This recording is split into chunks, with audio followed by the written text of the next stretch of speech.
Hello बच्चों, आप लोगों ने पिछले वीडियो में प्रकाश के अपवर्तन को समझा था, रिफ्रैक्शन ऑफ लाइट को समझा था। आज का ये लेक्चर दूसरा लेक्चर है रिफ्रैक्शन ऑफ लाइट का, और आज हम लोग सीखेंगे कि रिफ्रैक्शन के लॉज क्या होते हैं। अगर आपने पिछला वीडियो नहीं देखा है तो ऊपर आई बटन पर क्लिक करके उस वीडियो को लिंक तक पहुंच सकते हैं, या फिर नीचे डिस्क्रिप्शन पर भी मैंने लिंक दे दिया है, वहां पर क्लिक करके आप उस वीडियो को देख सकते हैं। तो चलिए बच्चों, शुरू करते हैं आज का ये वीडियो। मैं हूं सौरभ पांडे और आप देख रहे हैं सौरभ फिजिक्स। वीडियो को पूरा देखिएगा ताकि आप इस लॉज को आप अच्छे से समझ पाएं, इस वीडियो को अच्छे से समझ पाएं।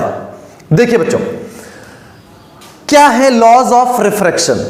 तो बेटा एक्चुअली में होता क्या है, जब लाइट एक मीडियम से दूसरे मीडियम में जाती है तो आपको पता है वो अपने रास्ते से थोड़ा सा मुड़ जाती है, और इस मुड़ने की प्रक्रिया में लाइट दो बातों को हमेशा फॉलो करती है। दो बातों को फॉलो करने की जो प्रक्रिया है, यही दोनों बातें जो हैं, इन्हीं को हम बोलते हैं लॉज। जैसे अगर हम अर्थ पर किसी चीज को छोड़ दें तो वो हमेशा नीचे ही आएगी। ऐसा कोई एक्सपेरिमेंट आप नहीं देख सकते जिसमें किसी बॉडी को आप फ्रीली ड्रॉप करें और वो ऊपर चली जाए, नीचे ना आए। ऐसा पॉसिबल नहीं है। तो अर्थ के लिए एक ग्रेविटेशनल लॉ ये है कि कोई भी चीज अर्थ पर छोड़ेंगे वो नीचे ही जाएगी। तो जब भी आप किसी बॉडी को गिरने के लिए छोड़ेंगे तो वो नीचे ही जाएगी। ये लॉ है, नेचर में हमको मिलता है। इसको हम प्रूफ नहीं कर सकते, एक्सपेरिमेंटली देख सकते हैं। उसी तरह से यहां पर भी जब लाइट एक मीडियम से दूसरे मीडियम में जाती है तो दो बातों का पालन होता है जिनको हम बेटा प्रूफ नहीं कर सकते। हाँ, एक्सपेरिमेंट आप 10,000 बार करिए, 20,000 बार करिए, हर बार वो दोनों बातें आपको दिखाई देंगी। तो जो लॉज होते हैं बेटा, उनको हम प्रूफ नहीं किया करते, हम उनको एक्सपेरिमेंटली देखते हैं कि हाँ ये घटना में ये बातें हमेशा हो रही हैं, उसी को हम लोग बोलते हैं लॉज है। तो यहां पर दो लॉज है, कौन कौन से हैं। पहला लॉ क्या लिखा हुआ है कि incident ray, refracted ray and normal on the point of incidence all lie in a same plane. आपतित किरण, अपवर्तित किरण तथा आपतन बिंदु पर अभिलंब तीनों एक ही तल पर होते हैं। कहने का मतलब हमने बहुत बार एक्सपेरिमेंट किया और हर बार ये देखा कि जो लाइट आती है, जो लाइट दूसरे मीडियम में चली जाती है और मुड़ जाती है, और इस पॉइंट पर जो एक अभिलंब आता है, ये तीनों हमेशा एक ही प्लेन पर होते हैं। मतलब कहने का यहां पर ये है, आप इमेजिन करें बोल्ड एक प्लेन है, बोल्ड एक तल है, ये कंफर्म है, ये एक तल है। तो ये जो लाइट आ रही है वो इस बोल्ड पे ही है, बोल्ड से चिपक के आ रही है एकदम। इसी तरह से ये दूसरी लाइट जो यहां पर आ गई, दूसरे मीडियम में आ गई है, मुड़ गई है, ये वाली लाइट भी इस बोल्ड से ही चिपकी हुई है। और ये जो नॉर्मल बनाया है हमने, वो भी इस बोल्ड से ही चिपका है। यानी कि ये लाइन और ये लाइन तीनों बोल्ड पे तो चिपके हैं ना। तो ये तीनों एक ही बोल्ड पर हैं, एक ही तल पर हैं, एक ही सरफेस पर हैं। यही कहना चाह रहा है ये, तीनों में से कोई भी एक इस सरफेस को छोड़ करके बाहर नहीं आ सकता। मतलब ऐसा नहीं बता सकते आप कि ये आपतित किरण है, सही बात है, ये नॉर्मल है, ये भी सही बात है, लेकिन ये जो रे आप देख रहे हैं अपवर्तित वाली, वो इस बोल्ड पे नहीं चिपकी, वो ऐसे बाहर आ गई, ऐसे बाहर आ रही है। ऐसा नहीं हो सकता। ये भी इस सरफेस पे है, ये भी इस सरफेस पे है, तो ये जो लाइट है ये भी बाहर नहीं आ सकती, ये भी इसी सरफेस पर ही होगी डेफिनेटली। तो क्या लॉ बताया गया कि आपतित किरण, अपवर्तित किरण और अभिलंब तीनों एक ही तल पर होते हैं। Incident ray, reflected ray and the normal on the point of incidence all lie in a same plane. तीनों एक ही प्लेन पर पड़े होते हैं। समझ पा रहे हैं बात। एक बात और बेसिक से देख लीजिएगा, इस लॉ को हम ऐसे भी बोल सकते हैं जो दिख रहा है हमको कि आपतित किरण, अपवर्तित किरण और अभिलंब, इंसिडेंट रे, रिफ्रैक्टेड रे और ये नॉर्मल, तीन के तीनों कहां हैं, एक ही पॉइंट पर हैं, तीनों एक ही पॉइंट पर मिलते हैं, ऐसा भी बोल सकते हैं। लेकिन ये गलत हो जाएगा, आपको एक ही तल पर बोलना है। रीजन आप समझ पा रहे हैं कि अगर आपने बोला है तीनों एक ही पॉइंट पर होते हैं तो ये संभावना बन जाएगी कि लाइट ऐसे आ जाए, ये नॉर्मल ऐसे बना है, मतलब ये भी इस बोल्ड पर है, ये नॉर्मल भी इस बोल्ड पर है, लेकिन ये जो लाइट है वो इस बोल्ड पे नहीं है, वो तो बाहर आ गई ऐसे। बाहर जा रही है। अगर ये लाइट ऐसे बाहर जा रही है तो भी गड़बड़ हो गया, क्योंकि हमने आज तक किसी एक्सपेरिमेंट में ऐसा नहीं देखा कि लाइट ऐसे आई, ये नॉर्मल बना और लाइट इस तरह से बाहर चली गई। ये दोनों लाइनें तो इस प्लेन पर है, लेकिन ये जो लाइन है वो इस प्लेन पे नहीं है, वो तो बाहर चली गई। ऐसा हम नहीं देखते। लेकिन हाँ, पॉइंट तो अभी भी वही है, ये भी इसी पॉइंट पर मिल रही है, नॉर्मल भी उसी पॉइंट पर मिल रहा है, और जो लाइट बाहर जा रही है वो भी इसी पॉइंट पर मिल रहा है। तो पॉइंट बोलने से कि तीनों एक ही पॉइंट पर होते हैं तो इस लाइट को अनुमति मिल जाएगी फिर तो बाहर आने की भी। इसलिए पॉइंट बोलना गलत हो जाएगा, क्योंकि पॉइंट वाली कोई ऐसी बात नहीं है। तो हमको हमेशा क्या बोलना होता है? इंसिडेंट रे, रिफ्रैक्टेड रे और नॉर्मल तीनों एक ही प्लेन पर होते हैं, तीनों एक ही तल पर होते हैं। समझ पा रहे बात आप आराम से? ओके बच्चों, तो अब अगला जो लॉ है वो थोड़ा सा खास है। ये लॉ वैसे आप रिफ्लेक्शन में भी पढ़ चुके थे, वहां पर भी आपको वही बताया गया था कि जो लाइट है किसी चिकनी चमकदार सतह पर जो गिर रही है आकर के और टकरा कर जो चली जाती है, और ये नॉर्मल जो बनाते हैं, तीन के तीनों एक ही तल पर होते हैं, वहां पर भी सेम प्लेन होता है। तो जो लॉजिक यहां पर है वही लॉजिक यहां पर भी था। तो ये आप अच्छे से पढ़ चुके हैं, बातों को अच्छे से समझ भी सकते हैं।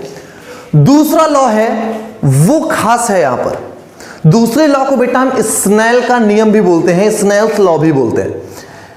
ये स्नेल के नाम पे रखा गया है, स्नेल वैज्ञानिक का नाम है, उन्होंने ही इसको खोजा था, उन्होंने ही एक्सपेरिमेंट करके इसको बताया था कि जब भी रिफ्रैक्शन होगा तो ये तो फॉलो हो ही रहा है, साथ में एक अजीब तरह का रिलेशन है वो भी फॉलो हो रहा है। तो थोड़ी सी आप हिंट समझ लीजिएगा कि हम लोगों ने जब रिफ्लेक्शन पढ़ा तो पहला तो हमने प्लेन वाली बात कुछ बताई कि आने वाली लाइट, जाने वाली लाइट, नॉर्मल तीनों एक ही प्लेन पर होते हैं। ठीक है, यहां पर भी बिल्कुल वैसे ही है, आने वाली लाइट, जाने वाली लाइट और नॉर्मल तीनों एक ही प्लेन पर होते हैं। तो मतलब रिफ्लेक्शन हो चाहे रिफ्रैक्शन हो, दोनों में ही हम पहला जो नियम देते हैं वो नियम है प्लेन वाला, कि तीनों लाइनें प्लेन पर होती हैं, तीनों लाइनें प्लेन पर होती हैं। फिर रिफ्लेक्शन का जो दूसरा लॉ था वो आपको याद होगा, I बराबर R पढ़ा है आप लोगों ने बच्चों, कि ये जो एंगल ऑफ इंसिडेंस होता है एंगल ऑफ रिफ्रैक्शन के बराबर होता है। आपतन कोण का मान परावर्तन कोण के बराबर होता है। अच्छी बात है। अब यहां पर भी तो देखिए आपतन कोण है और ये परावर्तन कोण नहीं है, ये अपवर्तन कोण है, एंगल ऑफ रिफ्रैक्शन है। तो दूसरे नियम में हम लोगों ने दोनों एंगल्स के बीच में रिलेशन दिया था, दोनों कोणों के बीच में संबंध दिया था। इसी तरह से रिफ्रैक्शन में भी दोनों एंगल्स के बीच में अब हमको एक रिलेशन देना है। समझ पाए आप बात कि यहां पर दो लॉ कौन कौन से हुआ करते हैं? पहला तो तीनों प्लेन पर होते हैं और दूसरा एंगल्स के बीच का संबंध, दोनों बराबर है यहां पर। इसी तरह यहां पर भी हमको दो नियम देने हैं। कौन से? पहला वाला तो प्लेन वाला, तो दोनों में सेम ही हो गया वो। दूसरा यहां के जो एंगल है उनके बीच का संबंध बताना है, उनके बीच का रिश्ता बताना है कि दोनों में रिश्ता क्या है, क्या संबंध मिल रहा है। तो यहां तो संबंध बड़ा आसान था, I बराबर R। यहां पर थोड़ा सा कॉम्प्लिकेटेड है, थोड़ा सा कठिन है, लेकिन वो भी आसान है लेकिन इसके मुकाबले तो कठिन है, क्योंकि यहां तो बराबर ही हो गए, बातें खत्म हो गई। तो हमको आज दूसरा नियम अब देखना है और इसको बोलते हैं स्नेल का नियम। चलिए बच्चों, जल्दी से हम लोग स्नेल के नियम को देख लेते हैं।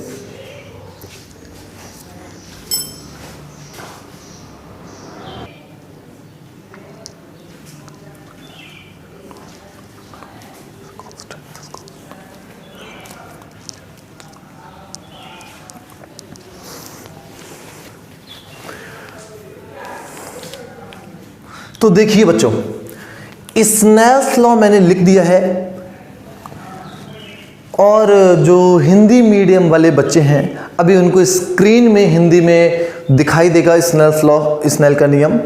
और बच्चे इसको स्क्रीन पॉज करके, वीडियो को रोक करके कॉपी में अपनी नोट कर लें, फिर वीडियो आगे देखें। और इसका पीछे जो मैंने लिखा हुआ था हिंदी मीडियम के लिए और इंग्लिश मीडियम दोनों के लिए, वो दोनों बच्चे भी अपनी अपनी कॉपी में नोट कर लेंगे डेफिनेशंस को। देखिए बच्चों, ये क्या है स्नेल का नियम? स्नेल ने एक्चुअली में क्या किया, इसको हम एक फिगर के थ्रू से समझने का प्रयास करते हैं। स्नेल ने दो मीडियम लिए, मान लेते हैं एक एयर है और दूसरा है ग्लास। ओके, फिर स्नेल ने एक लाइट रे को इस पे डाला, लाइट रे ऐसे उन्होंने डाला और ये लाइट नंबर 1 बोल देते हैं और ये इधर मुड़ गई होगी। ये एंगल हमने मान लिया I1, ये एंगल है R1। ये फर्स्ट रे की बात चल रही है, हल्की सी मुड़ गई है। अगर आपको समझ में नहीं आ रही मुड़ी हुई तो कोई बात नहीं, आप ऐसा मान लें कि वो थोड़ी सी मुड़ गई है। चलो मोड़ ही देते हैं, ठीक है बच्चों। ये है R1 एंगल, पहला वाला। तो स्नेल ने बहुत सारे एक्सपेरिमेंट किए और इस तरह से लाइट को डाल करके उन्होंने सबसे पहले साइन का लिया, सॉरी I1 का साइन लिया और फिर R1 का भी क्या ले लिया, साइन। मतलब अगर एग्जाम्पल के तौर पर इसकी वैल्यू है 10 डिग्री और इसकी वैल्यू है 8 डिग्री, तो यहाँ पर साइन 10 बटे साइन 8 कर लिया और इसकी वैल्यू मान लीजिए आती है 2। ठीक है, उन्होंने सॉल्व किया, वैल्यू 2 निकाला, अच्छी बात है। अब इन्होंने इसी लाइट को थोड़ा दूर से डाला, जैसे कुछ इस तरीके से डाला, तो ये लाइट यहाँ से चली गई। अब जैसे ही ये I1 वाला एंगल थोड़ा सा देखिए बढ़ गया, थोड़ा सा एंगल ये बढ़ गया, तो R1 का मान भी थोड़ा सा बढ़ गया। ये पूरा मान लेते हैं अब इतना I2 है और ये पूरा है बेटा R2। तो स्नेल ने फिर से साइन लिया I1 का और साइन लिया R2 का। मतलब अब वैल्यू बढ़ा दी है, तो हो सकता है ये इन्होंने पहले 10 से लिया था, अब 15 हो गया हो। ये वैल्यू पहले 8 थी, अब हो सकता है 11 हो गई हो। तो साइन 15 बटे साइन 11 सॉल्व किया तो इत्तेफाक से ये वैल्यू फिर से कितनी आई बेटा, 2 आई। अच्छी बात है। उन्होंने फिर लाइट को चेंज किया, एंगल चेंज किया, ऐसे उन्होंने डाला और भी एंगल बढ़ा लिया। ये लाइट का नीचे वाला एंगल और बढ़ गया, तो इन्होंने साइन I3 बटे साइन R3 निकाला और यहां से भी उन्होंने देखा कि वैल्यू फिर से 2 ही आ रही है।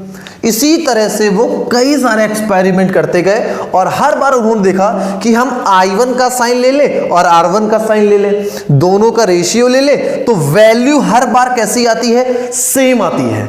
यही है हमारा रिफ्रैक्शन का दूसरा नियम, रिफ्रैक्शन का दूसरा लॉ कि आपतन कोण की जा, बेटा I1 को हम लोग क्या बोलते हैं, एंगल ऑफ इंसिडेंस, यानी कि आपतन कोण।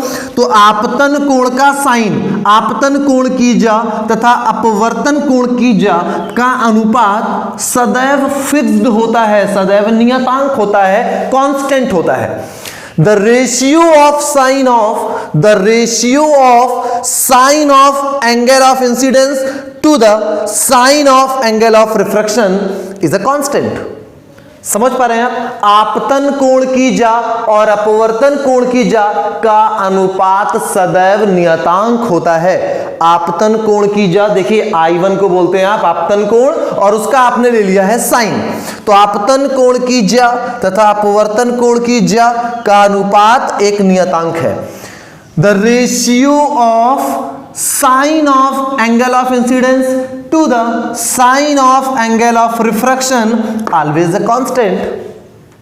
समझ पा रहे हैं बात? तो ये बहुत सारे एक्सपेरिमेंट से हमको मालूम पड़ता है और बाकी अगर आपके स्कूल में एक्सपेरिमेंट्स कराए जाते हैं तो ये वहां पर भी इसका वेरिफिकेशन हो जाता है। लैब में आप जाएं, स्नेल के नियम को वेरीफाई किया जाता है। अलग अलग एंगल्स पे हम लोग लाइट को डालते हैं, I1 नापते हैं, R1 नापते हैं, I2 नापते हैं, R2 नापते हैं, I3 नापते हैं, R3 नापते हैं। तो I1 के संगत में आपको R1 मिला, I2 के करस्पॉन्ड R2, I3 के करस्पॉन्ड R3, फिर सबके यहाँ मान को I1 R1, I2 R2,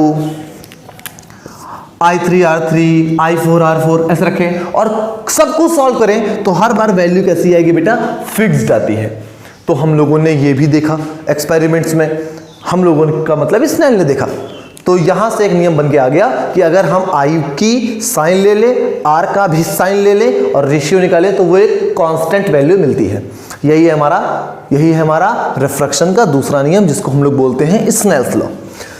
अब यहां पर एक चीज और लिखा हुआ है हमने, ये चीज मतलब ये तो बहुत आसान है कि आपतन कोण की जा और अपवर्तन कोण की जा, आपतन कोण की जा तथा अपवर्तन कोण की जा का अनुपात एक नियतांक होता है जिसे पहले माध्यम के सापेक्ष दूसरे माध्यम का अपवर्तनांक कहते हैं। तो फिलहाल आप बिल्कुल दिमाग में स्ट्रेस मत डालिए कि ये क्या बोल दिया है सर ने, आपको नेक्स्ट वीडियो में रिफ्रैक्टिव इंडेक्स के विषय में ही जानकारी मैं दूंगा। तो यहां पर आप ऐसा समझें कि स्नेल ने अभी क्या बताया आपको कि आप कोई सा भी आई ले लें और उसके संगत कोई सा भी आर ले लें, तो साइन आई और साइन आर का अनुपात निकालोगे तो वो क्या आएगा बेटा, कांस्टेंट वैल्यू आएगी। और इस कांस्टेंट वैल्यू को हम लोगों ने क्या नाम दिया, जैसे यहां पर 2 आ गया तो इस 2 को हम क्या बोलेंगे, 2 को जनरली 2 ही बोलते हैं गणित में, मैथ में, लेकिन फिजिक्स में यहां पर ये जो अनुपात के बाद में मान आया उसको हमने एक नाम दे दिया, एक नाम से पुकारेंगे और वो नाम है रिफ्रैक्टिव इंडेक्स। हिंदी में बोलते हैं बेटा इसको अपवर्तनांक। ये है अपवर्तनांक और अपवर्तनांक का सिंबल होता है n। कुछ लोग इसको म्यू से भी लिखते हैं, वो भी सही है, कुछ लोग n से लिखते हैं, वो भी सही है। मैं क्लास 12th तक तो n से लिखता हूं और फिर बीएससी में आकर के मैं म्यू से लिखने लगते हैं, बीएससी में आकर फिर मैं इसको म्यू से लिखता हूं। अब देखिए बेटो, ये जो n है इसको लिखने का तरीका कुछ ऐसा होता है 1 and 2, मतलब ये बता रहा है कि लाइट पहले मीडियम से दूसरे मीडियम में गई तो इसको हम कैसे नाम लेंगे, इसका पहले के सापेक्ष दूसरे का अपवर्तनांक, पहले के सापेक्ष दूसरे का अपवर्तनांक। Refractive index of second medium with respect to first. समझ पा रहे हैं आप, refractive index of second medium with respect to first, पहले के सापेक्ष दूसरे का अपवर्तनांक। नेक्स्ट वीडियो में हम चर्चा यहीं से करेंगे कि एक्चुअली में अपवर्तनांक को क्यों इतना हमने नाम अपवर्तनांक दिया पहली बात, फिर क्यों इतना जटिल करा है कि पहले के सापेक्ष दूसरे का। इस विषय में हम डिटेल से चर्चा करने वाले हैं। एक छोटी सी बात स्नेल के नियम में और समझ लें आप। स्नेल का नियम ऐसे तो ठीक है, कोई दिक्कत नहीं है, लेकिन थोड़ी सी यहां समस्या वाली बात है कि साइन आई और साइन आर का जो अनुपात आप निकालते हैं कांस्टेंट, ये 2 परिस्थितियों में कांस्टेंट नहीं होता है। 2 परिस्थितियां, यानी कि आप जब साइन आई और साइन आर का वेरिफिकेशन करने जाएंगे लैब में तो आपको 2 बातों का ध्यान रखना है कि वो 2 बातों में से एक बात भी आपने गड़बड़ कर दिया तो फिर स्नेल का नियम खत्म हो जाएगा, काम नहीं करेगा। कौन सी बात? पहली बात है लाइट का कलर। लाइट का कलर का मतलब तुमने पहले निकाला साइन i1 बटे साइन r1, तो पहली वाली लाइट जो डाली वो रेड कलर की लाइट है, कोई बात नहीं, सही बात है बिल्कुल। दूसरी लाइट तुमने डाल दी ब्लू, गड़बड़ हो गया। पहली अगर रेड लाइट है तो सारे एक्सपेरिमेंट आपको रेड लाइट से ही करने हैं कि ये भी रेड, ये भी रेड, ये भी रेड। एक ही रंग की लाइट हो, एक ही कलर की लाइट हो तो ये कांस्टेंट होगा। तो हमको स्नेल्स लॉ में क्या ध्यान रखना होता है कि जो हमने इंसिडेंट रे डाली है उसका जो कलर है फिर हर बार उसका कलर वही होना चाहिए, चेंज नहीं होना चाहिए। भले वो सन की लाइट हो जिसमें 7 कलर एक साथ होते हैं, पूरा विब्ग्योर शामिल है, बैगनी से लेकर के रेड तक सब, तो अगर आपने पहली रे व्हाइट लाइट डाली है, सन की लाइट डाली है, तो हर एक रे सूर्य का प्रकाश ही हो, सन की लाइट ही हो, तो भी वो फिक्स्ड रहेगा। ऐसा ना हो कि आपने एक बार सन की लाइट डाली, एक बार आप मार्केट से 50 रुपए की लेजर लाइट ला करके रेड कलर लाइट डाल रहे हैं, तो फिर वो वैल्यू चेंज आएगी, कांस्टेंट नहीं होगी। एक बात समझ आ रही है, लाइट का कलर चेंज नहीं होना चाहिए। दूसरी बात, ये मीडियम का पेयर चेंज नहीं होना चाहिए, युग्म चेंज नहीं होना चाहिए। मतलब पहला आपका एयर है और फिर आपका ग्लास है, तो आपने पहली लाइट जब डाली है तो वो एयर से ग्लास में गई है। अब आप जितने बार एक्सपेरिमेंट करें, जितने बार वैल्यू आप निकालें, तो याद रखना है कि लाइट एयर से ही आए और उसी ग्लास में ही जाए। ऐसा नहीं हो कि पहली लाइट एयर से आई ग्लास में गई, दूसरी बार तुमने एक्सपेरिमेंट किया तो एयर तो थी लेकिन वहां पर वाटर डाल दिया, गड़बड़ हो जाएगा, फिर वो काम नहीं करेगा। इन सब के रीजन हम आपको नेक्स्ट वीडियो में देंगे, लेकिन फिलहाल आपको स्नेल्स लॉ को ध्यान रखना है कि ये किन परिस्थितियों में होल्ड नहीं होता है, किन परिस्थितियों में ये लागू नहीं होता है। तो 2 परिस्थितियां हैं, कौन कौन सी? पहली परिस्थिति है लाइट का कलर चेंज नहीं होना चाहिए, तो स्नेल का नियम काम करेगा। दूसरा, दोनों मीडियम में से कोई भी एक मीडियम चेंज नहीं होना चाहिए, बिल्कुल नहीं चेंज होना चाहिए, एक भी मीडियम नहीं, दोनों के दोनों वही सेम रहने चाहिए, तो ये काम करेगा। समझ पा रहे हैं आप बात? ओके बच्चों, तो वीडियो को अंत तक देखने के लिए बहुत बहुत धन्यवाद। उम्मीद करता हूं आप कुछ ना कुछ इससे सीखे होंगे। तो वीडियो को लाइक, सब्सक्राइब और शेयर जरूर करिए और बेल आइकन को भी प्रेस कर दीजिएगा ताकि आपको आने वाले वीडियोस की नोटिफिकेशन टाइम से मिल पाए।